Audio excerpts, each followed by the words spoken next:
अस्सलामुअलैकुम दोस्तों, welcome back to our channel find Urdu. Wheeling wheeling का मतलब है पहियों का घूमना, व्हील का इस्तेमाल या घूमती हुई चीज। व्हीलिंग का मतलब होता है पहियों का घूमना या किसी चीज को चलाने के लिए व्हील या व्हील्स का इस्तेमाल करना। ये लफ्ज अक्सर व्हीकल्स, कार्स और मशीनरी के लिए इस्तेमाल होता है, लेकिन सिंबॉलिकली ये चालाकी या चालाक तर्ज में किसी काम को करने के लिए भी यूज हो सकता है। फॉर एग्जाम्पल, फिजिकल मूवमेंट, जब कोई चीज या व्हीकल व्हील पर मूव कर रहा हो।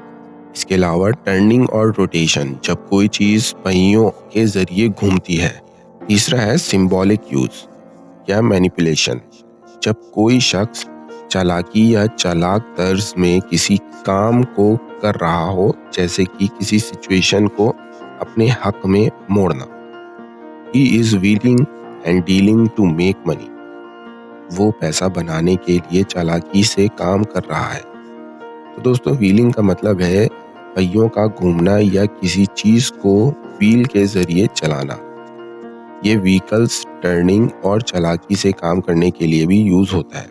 उम्मीद है अब आपको व्हीलिंग का मतलब समझ में आ गया होगा। मिलते हैं नेक्स्ट वीडियो में। शुक्रिया।